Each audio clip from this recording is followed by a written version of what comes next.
నమస్తే అందరికీ శ్రీమాత్రి నమః. Welcome back to our channel. నేను మీ కార్తిక్. సో లలిత సిరీస్ లో మనం ఎన్నో నామాలు చేసుకుంటూ వస్తున్నాం కదండి. ఈ రోజు నామం వచ్చేసి మనకి అమ్మవారి యొక్క పెదవులు వర్ణన చేస్తున్నాం అనమాట. అమ్మవారి పెదవులు ఎలా ఉన్నాయి, ఎంత ఎర్రగా ఉన్నాయి, అలాగే చాలా మంది అనుకోవచ్చు అమ్మవారి పెదాలు వర్ణన చేయడం వల్ల మనకు కలిగే ప్రయోజనం ఏంటి చాలా మంది అనుకోవచ్చు. కానీ ఈ నామాలు చదవడం వల్ల మనకు కలిగే ప్రయోజనాలతో పాటు అమ్మవారి పెదవులు ఎలా ఉన్నాయి, దేంతో వర్ణించాలని కూడా మనం ఈ వీడియోలో తెలుసుకోబోతున్నాం అనమాట. సో కంప్లీట్ వీడియో చూడడానికి ట్రై చేయండి.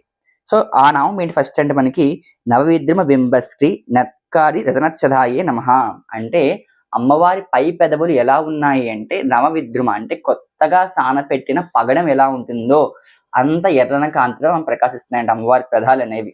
అలాగే బింబశ్రీ అంటే బింబ పండు అంటే మనకి దొండపండు అన్నమాట.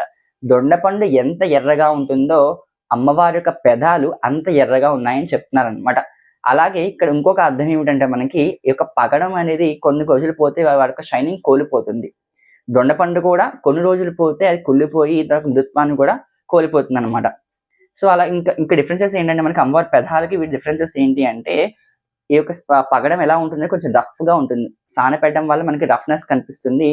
అలాగే దాని యొక్క సున్నితత్వం కూడా కోల్పోతుంది. కానీ అమ్మవారి పెదాలు ఎలా ఉంటాయి అంటే అమ్మవారి పెదాలు చాలా సున్నితంగా లాలిత్యంతో కూడి ఉంటాయన్నమాట. అంటే చాలా మృదువుగా ఉంటాయని చెప్పేసి వైష్ణవ వాగ్దేవతలు చెప్తున్నారండి. అలాగే మనకి సానపెట్టడం వల్ల వచ్చే గీతలు కూడా ఉంటాయి మనకి పగడం మీద. కానీ అమ్మవారి పెదాలు ఎలా ఉంటాయి అంటే ఒక గీత కూడా పడకుండా అంటే ఇవి చాలా మంది అంటూ ఉంటారు మన పెదాలు పగిలిపోయి ఉన్నాయండి అని అందరూ అంటూ ఉంటాం. వయసు పెరిగే కొద్దీ పెదాలు పగిలిపోతూ ఉంటాయి. కానీ అమ్మవారు ఎప్పుడు కూడా నిత్య సువాసిని కాబట్టి నిత్య సువాసిని అలాగే ఆమె ఎప్పుడు కూడా నిత్య యవ్వనంగా ఉంటుంది కాబట్టి ఆమెకి వృద్ధాప్యం ఉండదు.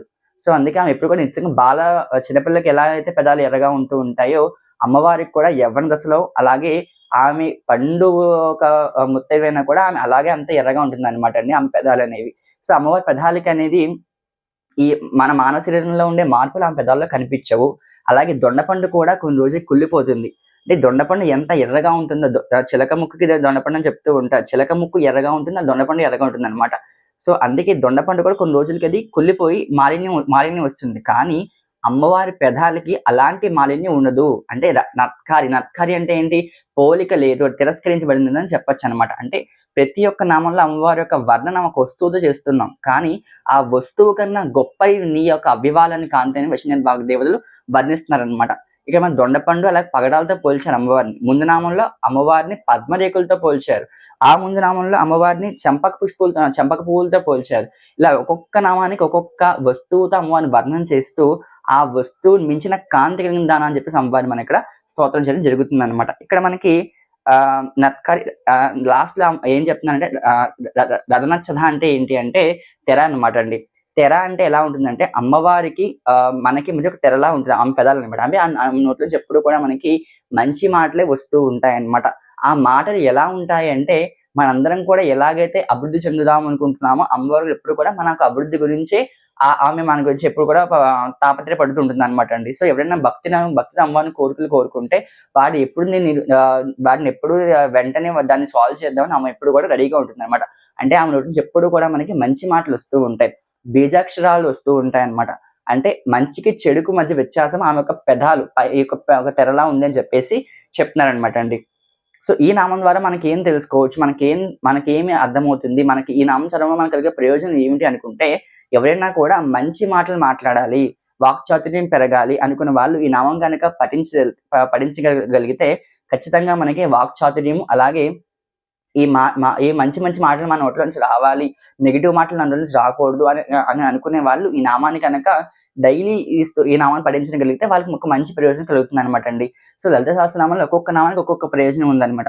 సో ఈ వీడియో నుంచి మీకు ప్రతి వీడియోలో ఆ ఒక నామం ప్రయోజనం కూడా ఎక్స్ప్లెయిన్ చేయడం జరుగుతుందండి. సో ఒక్కొక్క నామానికి మనం ఒక్కొక్క ప్రాబ్లమ్కి ఒక్కొక్క సొల్యూషన్ మనకి లలిత సహస్రంలో ఉంది. ఒక నామం పట్టుకుంటే ఒక్కొక్క ప్రాబ్లమ్ సాల్వ్ అవుతుంటుంది అనమాట.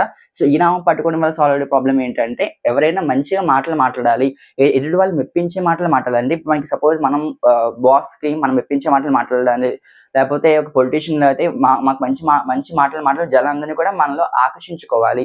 ఈ నామం చేయడం వల్ల మనకి ఏమవుతుందంటే ఆకర్షణ శక్తి కూడా పెరుగుతుంది అనమాట. అంత గొప్ప నామం మనకి ఈ నామము. సో ఇది మనకి లలిత సహస్రనామంలో అమ్మవారి యొక్క 24వ నామం అనమాట. సో నెక్స్ట్ నామంలో అమ్మవారు ఏ వర్ణన చేస్తున్నారు, ఒక్కొక్క వర్ణన అంటే ఇప్పుడు సపోజ్ మనం పైనుంచి కింద వరకు అమ్మవారి వర్ణన చేస్తూ వస్తున్నాం కదండి. సో ఇప్పుడు అమ్మవారి యొక్క పెదాల దగ్గర మనం ఆగాం, తర్వాత అమ్మవారి లోపల దంతాల గురించి వర్ణన జరుగుతుంది, తర్వాత తాంబూల వర్ణన, ఇవల్ల ఎన్నో వర్ణాలు మనకి దాగున్నాయి అనమాట. సో ఇవన్నీ కూడా నెక్స్ట్ వీడియోలో మీకు రాబోతున్నాయి. So stay tune to our channel. So next వీడియోలో అమ్మవారి యొక్క పెదాల వర్ణన అయిపోయింది, కానీ దంత వర్ణన చేసుకోబోతున్నాం అనమాట. సో అప్పటి వరకు ఛానల్ సబ్స్క్రైబ్ చేసుకోండి, లైక్ చేయండి, షేర్ చేయండి, కామెంట్ చేయడం మాత్రం మర్చిపోకండి. ఇలాంటి అద్భుతమైన ఛానల్ రాబోతున్నాయి అనమాట. So please stay tune to our channel. శ్రీమాత్రే నమః. జై శ్రీరామ్.